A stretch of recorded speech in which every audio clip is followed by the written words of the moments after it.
ముందు ఈ విషయం చెప్పు. శ్రావణి సంధ్యలకు పెళ్ళన్నారా? ఓకే, మరి గౌరీ గారి పరిస్థితి ఏంట్రా? గౌరీ గారి పెళ్లి మాత్రం హోల్డ్ చేస్తారంటనయ్య.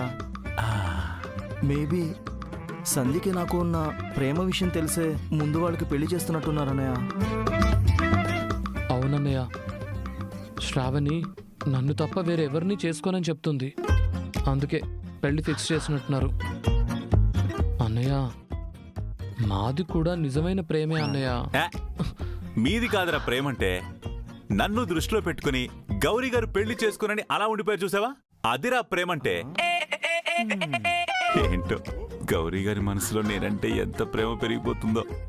అన్నయ్య, సరే సరే, ఇప్పుడే గౌరీ గారికి ఫోన్ చేసి మీ ప్రాబ్లం సాల్వ్ చేస్తాను ఉండండి. హే సిరి, కాల్ గౌరీ. రే చిన్నోడా, గౌరీ గారి మనసులో అన్నయ్య అంటే ఎంత ప్రేమరా. పెళ్లినే హోల్డ్ చేసేసింది. ఈ సెల్ ఫోన్లు వచ్చి పిల్లలు పాడైపోతున్నారు. చూస్తా చూస్తా ఎవరు ఫోన్ చేస్తారో నేను చూస్తా.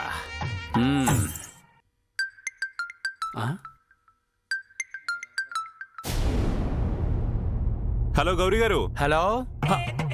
ఆ స్టోన్ ఏంటి పా? మామయ్య గారు బాగున్నారా? ఎవరయ్యా నీకు మావయ్య?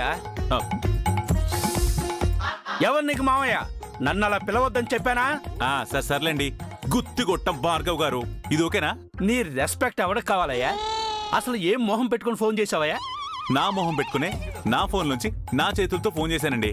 అది సరే గాని గౌరీ గారి ఫోను మీరు ఆన్సర్ చేశారేంటి? గౌరీ గారు బిజీగా ఉన్నారా? బిజీగా లేకపోయినా సరే ఇక మీదట తను ఫోన్ తీయదు. ఎందుకంటే వాళ్ళందరి ఫోన్లు నా దగ్గరే ఉన్నాయి కాబట్టి. ఓ చూడు, ఇలా ఫోన్లు చేసి మా అమ్మాయిల్ని ట్రాప్ చేస్తున్నారని నేను ఫోన్లు నా దగ్గర పెట్టుకున్నాను. నీ పప్పులు నా దగ్గర ఉడకవు నాయనా. మీరు రెగ్యులర్ గా బయట నుంచి ఫుడ్ తెచ్చుకుని తింటే ఇలాగే ఉంటుంది. మీకు వంట గురించి పెద్దగా నాలెడ్జ్ లేనట్టుంది. సింపుల్ గా చెప్తాను వినండి. కొంచెం మంట పెంచి కుక్కర్ లో ఉన్న పప్పుని 2 కూతలు ఎక్కువ వేయించారనుకోండి, ఎలాంటి పప్పు అయినా పిప్పి పిప్పిగా ఉడికిపోతండి.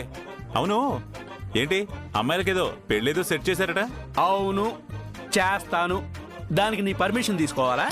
పర్మిషన్ గిర్మిషన్ గట్రా అక్కర్లేదు కానండి. నాకు మీరు ఒక విషయంలో నచ్చారు, ఇంకో విషయంలో నచ్చలేదు. ఏంటా విషయాలు? శ్రావణి సంధ్యల్ని మా తమ్ముళ్ళిద్దరూ ప్రేమిస్తున్నారని తెలిసి కూడా వేరే వెధవలకిచ్చి వాళ్ళ పెళ్లిళ్ళు చేయాలనుకున్నారు చూసారా, అది నాకు నచ్చలేదు. నచ్చిన విషయం ఏంటంటే నన్ను దృష్టిలో పెట్టుకుని గౌరీ గారికి మాత్రం పెళ్లి సంబంధం చూడకుండా అలాగే ఉంచారు చూసారా, ఆ విషయంలో నాకు బాగా నచ్చారు. గౌరీకి పెళ్లి చేయట్లేదని ఎవరు చెప్పారు? తనకు కూడా ఫిక్స్ చేశాను. అంటే గౌరీ గారు కూడా దానికి ఒప్పేసుకున్నారా? నేను ఒప్పిస్తాను కదా నాయనా. అయినా పెద్దమ్మాయికి చేయకుండా చిన్న వాళ్ళకి ఎలా చేస్తాను అనుకున్నావు? ఎవరిని అడిగి ఫిక్స్ చేసావు గుత్తికొండ భార్గవ? మా అమ్మాయిల గురించి నేనెవరిని అడగాలయ్యా? నా ఇష్టం, నేను ఫిక్స్ చేస్తాను. ఓహో, అర్థమైంది. ఇంకో ఎన్ఆర్ఐని సెట్ చేసావా? నువ్వు అడగగానే చెప్పేస్తారు నాయనా. ఎందుకు చెప్పాలి నీకు? ఎవరో తెలుసుకొని వాళ్ళని బెదిరించి పెళ్లిళ్ళు ఆపేద్దామనే కదా నీ ఉద్దేశం. నీ రౌడీయిజం నా దగ్గర కుదరదు. అవును, మరి నేను పెద్ద రౌడీ షీటర్ని, రౌడీజం చేశాను. 200 కేసులు నా మీద ఉన్నాయి. ప్రతిదానికి నువ్వే వచ్చి సాక్షి సంతకాలు పెడుతున్నావు. నాకు తెలుసులే, నీ సంగతి మొత్తం ఆ ఇంటి ఓనర్ చెప్పేశాడు. మహానుభావుడు ఆయనే గనక లేకపోయి ఉంటే ఈ రోజు నేను మా అమ్మాయిల్ని కాపాడలేకపోయేవాణ్ణి. ట్యాంకరు నీకుందిరా. అనవసరమైన ప్రయత్నాలు చేసి సమయాన్ని వృధా చేసుకోకు. పెళ్లి ఏర్పాట్లు చేసుకోవాలి. అన్నయ్య, ఏంటన్నయ్య పరిస్థితి? ఏముందిరా పరిస్థితి? ఏమీ లేదు. వాళ్ళు పెళ్లి కాని పిలిస్తే వెళ్ళి 4 ముద్దలు తినేసి వచ్చేయడమే. మరేం చేస్తాం? అది కాదన్నయ్య, ఏదోటి చేద్దామని చెప్పన్నయ్య. అసలు ఈ ట్యాంకర్ గాడు వెళ్ళి ఈ గుత్తికొండ మావయ్యకి ఏం చెప్పాడో తెలియదు గాని మన పేర్లు చెప్తుంటేనే మావయ్య మండిపడుతున్నాడు రా. అసలు ఆ పెళ్లి కొడుకు ఎవరు అని అడుగుతుంటే చెప్పడానికి ఆలోచిస్తున్నాడు. బహుశా వాణ్ణి మనం ఏమైనా చేస్తామేమో అని వీళ్ళు జాగ్రత్త పడుతున్నట్టున్నారా. మరి ఇప్పుడు ఏం చేద్దాం అన్నయ్య? ఆగండ్రా, ఏదోటి చేయి నన్ను దొబ్బేస్తే ఏమొస్తుంది? ఉన్న ఆలోచనలు కూడా దొబ్బుతాయి. మీరు ఫస్ట్ ఇక్కడి నుంచి పోండి. అన్ని ఒకేసారి వచ్చి మీద పడతాయి. మీరు ఎలాంటారా? నేను ఆలోచించుకోవాలి. కొంపతీసి గౌరీ గారు గుత్తికొండ మావయ్య తెచ్చిన సంబంధానికి ఒప్పేసుకున్నారా? ఆ, అస్సలు ఒప్పుకోరు. ఓకే ఓకే మొత్తానికి ఆ శంకర్కి గట్టి వార్నింగే ఇచ్చామన్నమాట. ఇదే స్పీడ్తో అమ్మాయిల పెళ్ళిళ్ళు కూడా చేసేయాలి.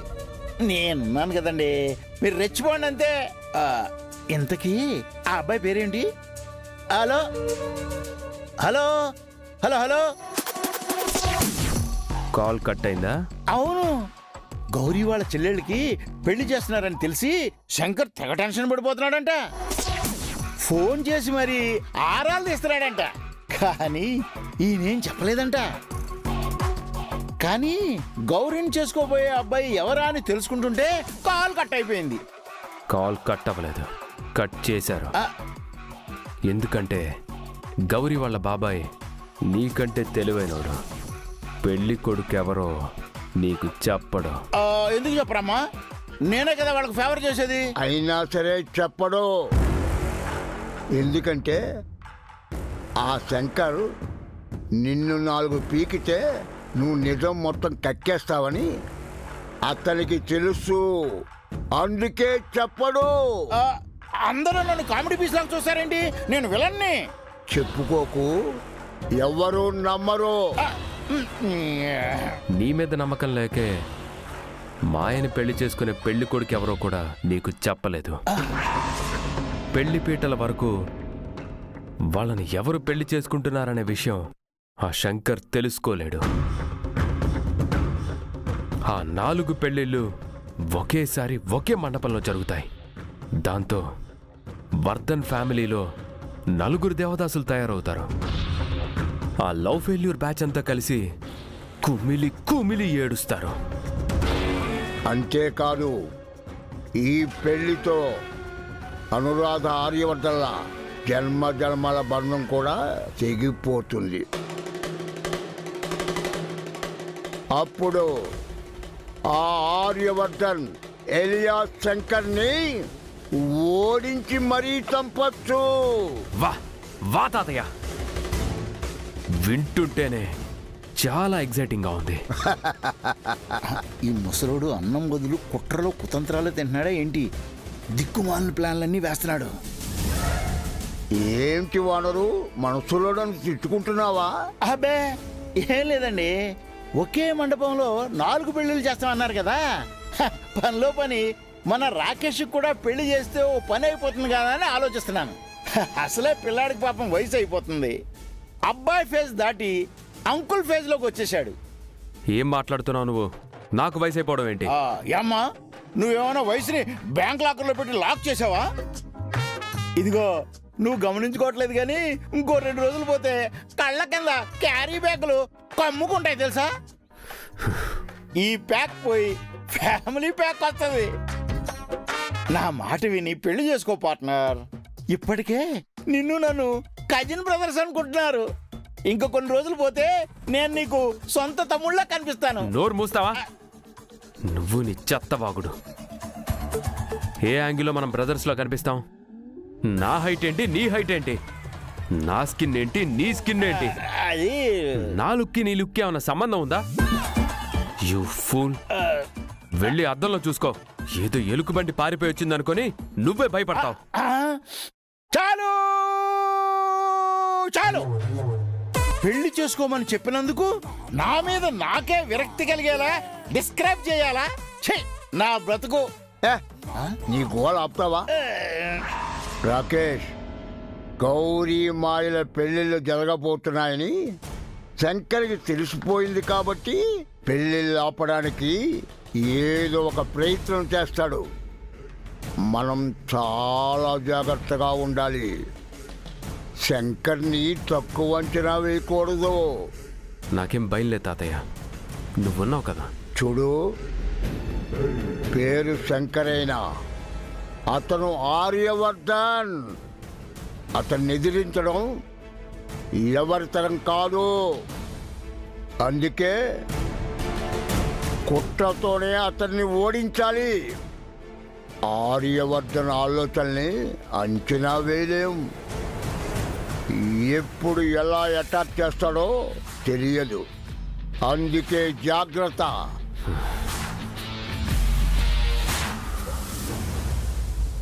ఏంటి రాకేష్, జాగ్రత్త అని చెప్పిన తర్వాత కూడా ఆలోచిస్తున్నావు? మనకి రివర్స్ అటాక్ ఇచ్చే ఛాన్స్ అండ్ టైం రెండు శంకర్కి ఇవ్వం తాతయ్య. నా ప్లాన్స్లో నేను ఉంటాను. ఏం చేయబోతున్నావు? ఇంటి సమస్యల్ని మాత్రమే క్రియేట్ చేస్తే ఎలా అని ఫ్యాక్టరీలో కూడా ప్రాబ్లం క్రియేట్ చేస్తున్నాను తాతయ్య. చకాచక్! ఇప్పుడు జలంధర్ కొడి కనిపించుకున్నావు. పాపం శంకర్కి దెబ్బ మీద దెబ్బ పడుతోంది. ఇన్ని టెన్షన్స్ మధ్యలో అబ్బాయి మాయాల పెళ్లి ఎలా జరిపిస్తాడో నేను చూస్తాను తాతయ్య. చకాచక్ రాకేష్.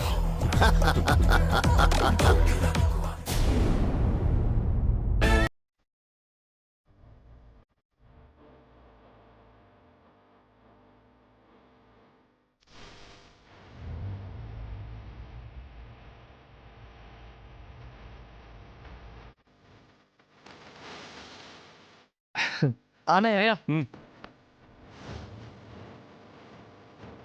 ఏంట్రా పులి బొమ్మన సూట్ పట్టుకొచ్చారు? కొంపదీసి మీ ఇద్దరు పులిలో అని ఫీల్ అవుతున్నారా ఏంటి? మేం పుల్ల వెంటనయ్యా, నువ్వే పులివి. అబ్బో అర్థమైంది రోయ్. మీ పెళ్లిళ్ళు జరగట్లేదని చెప్పి నా చేత ఈ పులి వేషం వేయించి ఏ శ్రీశైలం అడవుల్లోనో వదిలేద్దాం చూస్తున్నారా? అదేం లేదన్నయ్య. మరి లేకపోతే ఈ కోట్ నీకోసమే అన్నయ్య, తీసుకో. నా కోసమా?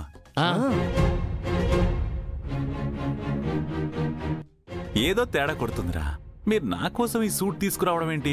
లేదు, స్పెషల్ గా పంపించారు. ఆ? ఎస్, ప్రేమతో పంపించారు. ఎవరు? మీ ఫ్యాన్స్ అన్నయ్య. ఆ? కాదు, డై హార్ట్ ఫ్యాన్స్. ఫ్యాన్సా? ఈ ఫేస్ కి ఫ్యాన్స్ కూడా ఉన్నారా? సరిగా అడ్రస్ చెక్ చేశారా లేదు చూడండి రా. అన్నయ్య, నీకు అంటే ఆర్యవర్ధన్ గారికని అర్థం. అంటే అన్నయ్య అది ఆర్యవర్ధన్ గారంటే ఆయన చాలా గొప్ప వ్యక్తి కదా. ఎంతో మందికి ఆయన ఇన్స్పిరేషన్. బిజినెస్ లో ఎదగాలనుకున్న యూత్ కి రోల్ మోడల్. కుటుంబాన్ని ఐకమత్యంగా నడిపించే ఫ్యామిలీ మ్యాన్ వరకు అందరికీ ఆయన ఇన్స్పిరేషన్. అంతేనా? ప్రతి ఇంట్లో ఉండే తల్లిదండ్రులకు ఆర్యవర్ధన్ లాంటి కొడుకుంటే బావుండని అబ్బాయిలందరూ అలాంటి అన్నుంటే బావుండని కొంతమంది అమ్మాయిలు గ్రీకు వీరుడని, మరి కొంతమంది అమ్మాయిలు రాకుమారుడని, పెళ్లికాని అమ్మాయిలైతే అతన్లాంటి వ్యక్తే భర్తగా రావాలని, ఇక పెళ్ళైన అమ్మాయిలు తమ భర్తల్లో ఆర్యవర్ధన్ని చూసుకుంటున్నారు. ఇలా ఎవరికి నచ్చినట్టు వాళ్ళు తమ తమ అభిమానాన్ని చాటుకుంటున్నారు. అంతటి ఫ్యాన్ ఫాలోయింగ్ అనే ఆయనది. వాళ్ళందరూ కలిసి ఆయన కోసం స్పెషల్ గా ఈ సూట్ ని సెండ్ చేశారు. మరి మనకేముందిరా, మనం అమ్మాయిల వెంబడి పడ్డం తప్ప. అన్నయ్య అదంతా తెలియదు అన్నయ్య, నువ్వు సూట్ వేసుకోవాలి అంతే. వేసుకోవాలంతే. అన్నయ్య, నువ్వు ఈ సూట్ వేసుకుంటే హీరోలా ఉంటావు. వాళ్ళు ఎలా అయితే ఊహించుకొని ఈ సూట్ డిజైన్ చేపించి నీకు పంపించారో గాని నువ్వు ఇది వేసుకుంటే మాత్రం ఒక టైగర్లా ఉంటావన్నయ్య.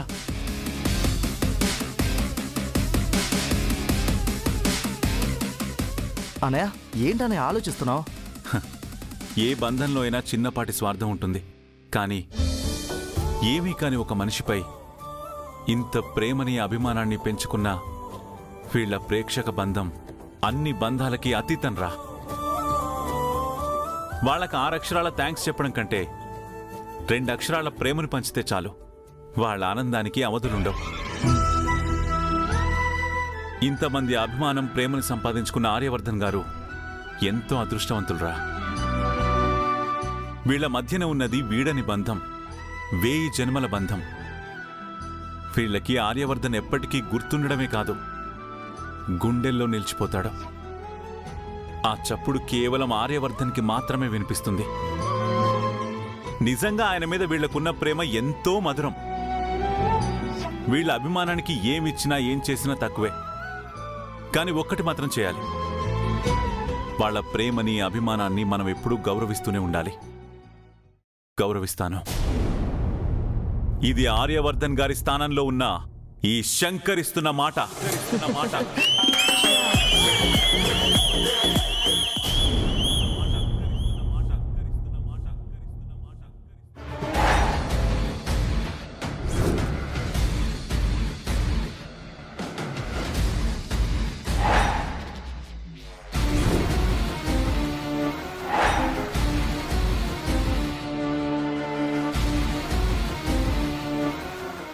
Everybody stop your work and close your systems. Hello excuse me sir, మీరు We are from Income Tax Department. మీ ఆఫీస్లో రైడ్ చేయడానికి వచ్చాం.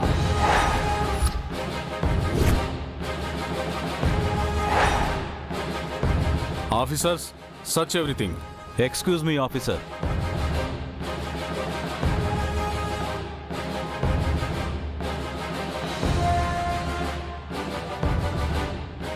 ఇది ఆర్యవర్ధన్ ఇండస్ట్రీస్ అని తెలిసే వచ్చారా? వర్ధన్ గ్రూప్ ఆఫ్ ఇండస్ట్రీస్ అంటే నీతి నిజాయితీ విలువలకు మారు పేరు. 40 ఇయర్స్కు పైగా ఈ కంపెనీకి ఎలాంటి రిమార్కు లేకుండా చూసుకుంటున్నాం. ఇక్కడ మీకు ₹1 కూడా అక్రమార్జన దొరకదు. ప్రతి రూపాయికి లెక్కలు వివరాలు పర్ఫెక్ట్గా ఉంటాయి. That is Vardhan group of industries. Of course we know sir. But మాకొచ్చిన ఇన్ఫర్మేషన్ బట్టి మా డ్యూటీ మేము చేయాలి కదా. మీరన్నీ పర్ఫెక్ట్గా ఉన్నాయన్నప్పుడు మమ్మల్ని అడ్డుకోవాల్సిన అవసరం లేదు కదా సార్. మీరు కోఆపరేట్ చేస్తే మా డ్యూటీ మేము చేసుకుంటాం.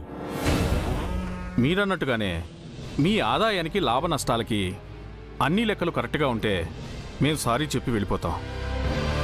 And one more thing, president chairman ఎవరు? ఎవరు లేరు officer.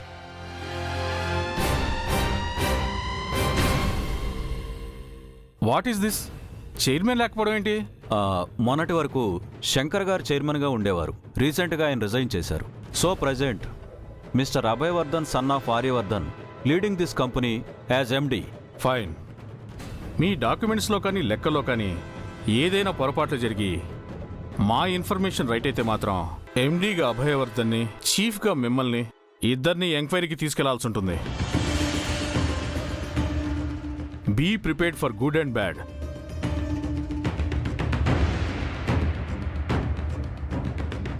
Officer sir.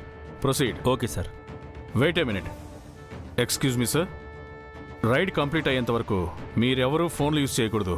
Please hand over your phones. Officers, collect all the phones.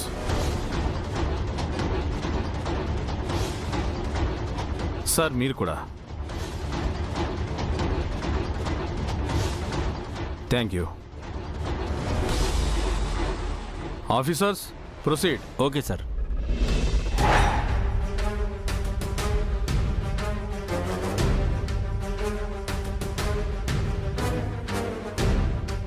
ఏంటి ఫ్రెండ్ ఇది? సడన్గా ఐటీ రైట్స్ ఏంటి? మనం అన్ని time to time all taxes pay చేశాం కదా. కంగారు పడకాబాయ్, ఇది డెఫినెట్గా ఆ రాకేష్ గాడి పన్నాగమే అయి ఉంటుంది. మన సైడ్ అయితే ఎలాంటి మిస్టేక్స్ లేవు. అన్ని డాక్యుమెంట్స్, బిల్స్ పర్ఫెక్ట్గా ఉన్నాయి. So let them check. నువ్వు కూల్గా ఉండు.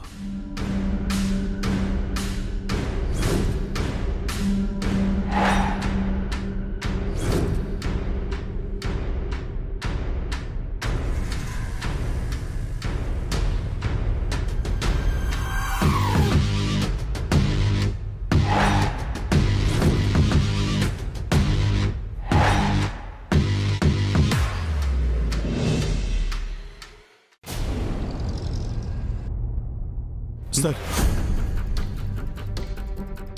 సార్, ఏమైంది బాబాయ్? ఆఫీస్లో ఐటీ రైడ్ జరుగుతుంది సార్. వాట్? అదేంటి?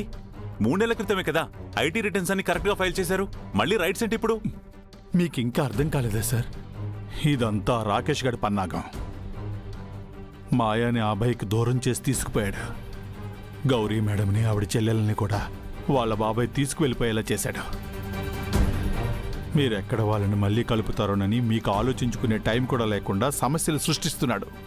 అభయ్ సండే సార్ ఆఫీస్లోనే ఉన్నారు కదా? ఉన్నారు సార్. రాకేష్ గడు ఏదో ప్లాన్ చేస్తున్నాడు బాబాయ్.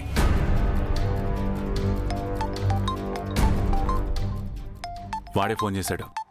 మాట్లాడండి సార్. హలో. ఏంటి శంకర్, నీ వాయిస్లో ఏదో డల్నెస్ కనిపిస్తుంది. ఆఫీస్లో ఐటీ రైట్స్ జరుగుతున్నాయనే న్యూస్ తెలిసిపోయిందా? అరే రే, అసలే అభయ్ మాయాల పెళ్లి జరిపించాలనుకుని ఫెయిల్ అయ్యావు. నీ తమ్ముళ్ళు ప్రేమిస్తున్న అమ్మాయిలు కూడా దూరం అయిపోయారు. ఇంకా నీకెంతో ఇష్టమైన గౌరీ కూడా నీ దగ్గర నుంచి వెళ్ళిపోయింది. దెబ్బ మీద దెబ్బ పడుతూ ఉంటే నువ్వు మాత్రం ఎన్నం తట్టుకోగలవు? పాపం కదా. అంతలోనే ఈ ఆఫీస్ గొడవ ఒకటి. ఇప్పుడు అబ్బాయి జెండల్ని ఎలా కాపాడతావు శంకర్? నువ్వు మరీ అంత వరి అయిపోకు రాకేష్. వర్ధన్ గ్రూప్ ఆఫ్ ఇండస్ట్రీస్లో ఎలాంటి పొరపాట్లు జరగవు. వాళ్ళు రైట్ చేసేసి సారీ చెప్పి మరీ వెళ్ళిపోవాల్సిందే. నీ కాన్ఫిడెన్స్ చూస్తే నవ్వొస్తుంది శంకర్. నన్ను మరీ అంత తక్కువ అంచనా వేస్తే ఎలా? ఎలాంటి ప్లాన్ లేకుండానే నీ చేత గౌరీ చేత రిజైన్ చేయించాను అనుకుంటున్నావా? ఆ అబ్బాయిని జెండేని ఇరికించాలనే ప్రీ ప్లాన్డ్గా నిన్ను తప్పించాను. ఇంత చేసిన వాణ్ణి ఆఫీసులో అబ్బాయి జెండే ఇరుక్కునేలాగా ఏదో ఒక ప్లాన్ చేసుంటాను కదా, అదెలా మిస్ అయ్యావు నువ్వు? రాకేష్, అబ్బాయి గాని జెండేసారి గాని ఏ ప్రాబ్లంలో అయినా ఇరుక్కున్నారని తెలిస్తే నిన్ను ఊరికే వదిలిపెట్టను. నా సంగతి తర్వాత. ముందు అక్కడ ఐటీ ఆఫీసర్స్ నీ వాళ్ళని వదిలిపెట్టరు, ఖచ్చితంగా అరెస్ట్ చేసి తీసుకెళ్తారు. ముందు మీ వాళ్ళని కాపాడుకో. All the best Shankar.